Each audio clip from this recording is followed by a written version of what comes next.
Okay, our Coors Light pole winner for tomorrow's 43rd annual Aaron's 499 here at Talladega Super Speedway is Jeff Gordon. He drives the number 24 DuPont Chevrolet for Hendrick Motorsports. And Jeff won the Coors Light pole with a speed of 191.623 miles per hour. This is Jeff's 71st career NASCAR Sprint Cup Series pole. That's third all-time in the series. And one other note, he's won at least one pole in 20 straight seasons. And that ties David Pearson for the longest all-time streak. Jeff's first pole came in 1993 at Charlotte Motor Speedway. His third pole here at Talladega. So Jeff, certainly, the list continues to grow for you in this sport, but certainly a very encouraging sign for tomorrow. Yeah, we all know that sitting on a pole at Talladega doesn't really guarantee anything for the race, and track position is probably least important at this track as any other. Although, with cooling being at a premium, starting the race with some nice fresh air, hopefully we can maintain that for a little while. That would definitely be a positive. But to me, the biggest positive is just the fact that we've had a rough start to the season. Not a lot has gone our way other than we've had fast race cars, but not a lot of results to prove, and show for it. And to me, right now, we'll just take any kind of positive boost that we possibly can, and this is a good one. This was a great effort. There's a lot of hard work that goes into every race, but especially qualifying here at Talladega. And to see some results the way we did today is a great thing for this team, and we're going to take that and take it into tomorrow's race, and hopefully come out of here with as much positiveness as we've got right now. Thank you, Jeff. We'll take some questions now. We'll start over here with Ed, and then we'll go to Mike, Embry, and then to Reed. Go ahead, Ed, and Nate. Jeff, with a crapshoot race coming up for yet another Hendrick try at a 200th win, has this 200th win thing almost become kind of a, psychological, a burden to this team since y'all have been trying for so long? And also, would a win for you or any of your teammates tomorrow, would that turn a corner for both your team and Hendrick Motorsports as a whole, or have y'all still got a lot of work to do, both the 24 and HMS as a whole, even if you win a race tomorrow? Sure. One win is not going to turn our entire season around, but it's definitely something that we would welcome. Anything, like I said, anything positive would be a great thing for us.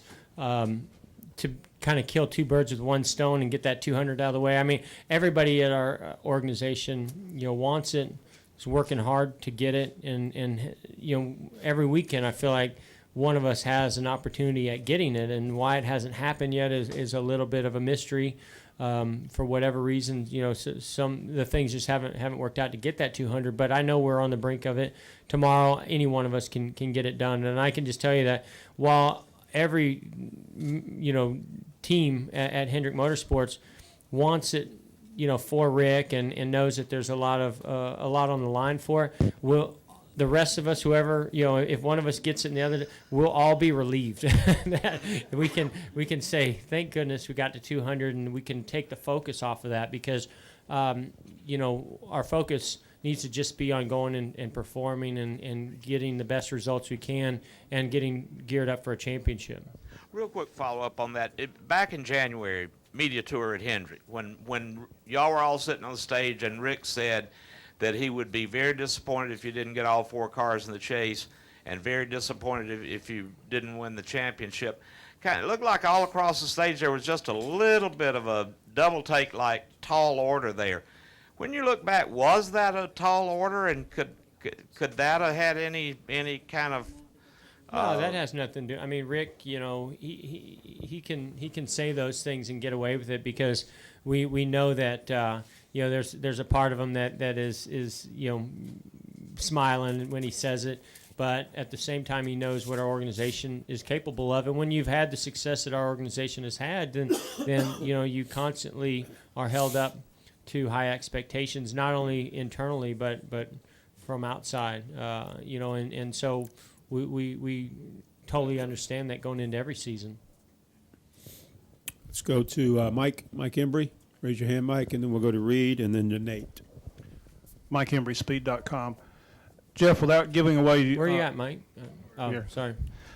Without giving away nuclear protocols or anything, talk about your approach to qualifying today. There was a big buzz about a different approach, et cetera. What about that? Yeah, we talked about it yesterday, and to me, every time we come here to Talladega, especially right now, because just trying to cool the system down. We've got the pressure relief valve, all those things that we're trying to deal with. This is an impound, so you're trying to manage those. The temperatures are being managed from the moment that car goes on the track yesterday until the end of that race tomorrow. And so even in qualifying, we're trying to manage them and not get them too hot.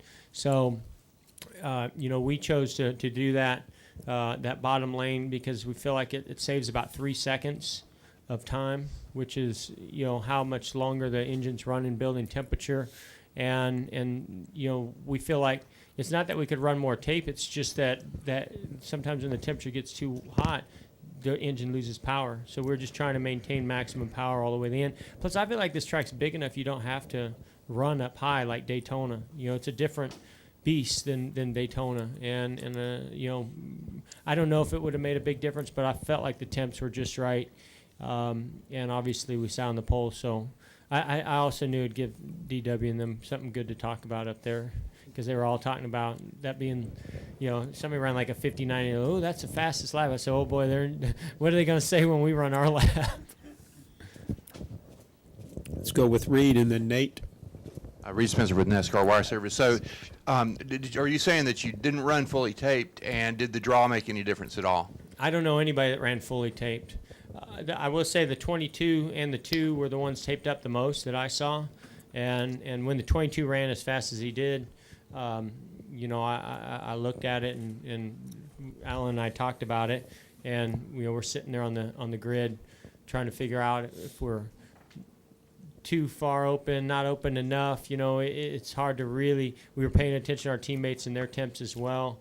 And we even on the line, we were debating moments before I went out whether I run the high line or the bottom line. And so, we weren't taped up solid. I don't know of anybody that could tape up solid. These are long laps, big track, and so, it's. I mean, everybody knows the openings are probably like 1/8 or something like that. Let's go with Nate and then Monty.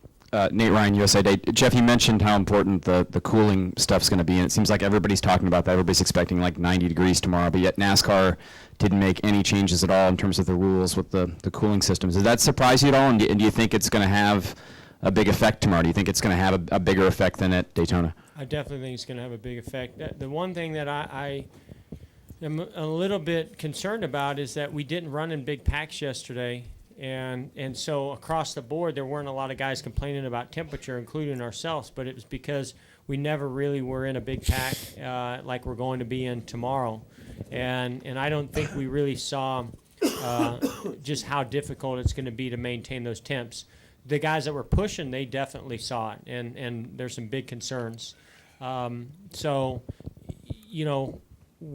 Basically our entire race for 400 and 98 miles, is going to be managing temperatures the best that we possibly can. And I think it's going to be, the last thing you can do is you cannot pop that valve off. You pop that valve off, you start losing water, and you're in trouble. And you're going to have to come in and put water in it and all those things. So you have to stay below that cutoff line, and you can sometimes it catches up to you in a matter of seconds, and you're watching. I just watch the water pressure because that's the most important gauge now. Where the pop off happens is around 30 pounds, I think, and so when that happens, boy, you better get out into some clean air as fast as you can. Monty? Monty Dutton, Gas Gazette. As it ends up, this ends up being a little bit of a follow-up to Nate's question, but is there, we know that there's, big danger of overheating when you're bump drafting. But when you're running in a pack and everyone's that close, is there any danger of overheating just from running close and not being in free air? That's what we're talking Well, about. I'm saying, Yeah. so it's not just pack racing, it could string things out. You Well, have to. Yeah, here's the the difficult situation NASCAR is in. In order to keep us from tandem drafting, we have to cut down those openings to where they are now. Now this is Daytona, because that prevents us from tandem drafting. So that's why we're where we're at, and the pop-off valve being in the location, or at the level that's at, all those things. And at Daytona, we were able to manage the temperatures pretty well in the pack, because it was cooler. It was a night race, ended up being a night race, but it was just cooler in general. But we come here and it's warmer, and it's just a big track where we can get 3 wide very easy. And when you get a couple rows back, very little air is moving through that radiator. So the opening, is really it's at the proper width and height for tandem drafting, but it's not at the proper width and height for just regular drafting. Which brings me to what was going to be my original question, which is over. Don't you think it's sort of odd if the basic policy from the government body is either race the way we want you to or your engines will fail? I mean, it's enforcement by. Yeah, but I feel like every rule in the rule book challenges us, to push the limits and to race within the rules and plan our strategy and how I drive the car and everything else to figure out how to finish first at the end of the day. So I think the second that one rule started being enforced was a step in that direction. So I don't feel like this is really any different than the last 60 years plus of NASCAR racing. Jenna? Jenna Fryer, AP. You talked about when you came in about small victories and anything that can get your season turned around. When you're off to a start like this, do you question everything yourself, the team, or are you able to pinpoint what's got to get better? Well, like I said, we've run good. We've had great race cars this year. So to me, that's step one. And when your cars are running good, then it's nice to check that off your box, because that's the hardest thing there is to do in this sport, is have fast race cars. So I think that sure, you question things. It's frustrating, and you wonder, gosh, what do we have to do? What do I personally have to do? Or you question, the entire commitment and direction, but that's why it tests you, as to who you are and as an individual as well as a team. And the nice thing is, and I credit Alan a lot with this, he's a great leader, and he's a positive guy, and he's keeping the glue together to keep this team upbeat and positive through what we've been through. You don't always have the answers as to why you struggle and why things don't come together, but I will say that surviving this is going to make us a lot better and stronger, and thankfully, because of the chase, we you got to remember, what did we do? Go back 8 years or whatever when we said, the chase cost me a championship or two. Now you can say that the chase is what's keeping us in this championship. And so, we're going to try to take advantage of the flip side of it right now and focus on, wins and getting ourselves, getting in the top 10 is a tall task. It's not unsurmountable, but it's a tough one. But getting 2 to 3 wins, I think I think we're capable of doing it. And I think a lot of people go, "What? You're crazy! Look where you're at in points and the way you've been finishing." But the results for our team have not. The performance is not added up to the results, and so we're very capable of winning races.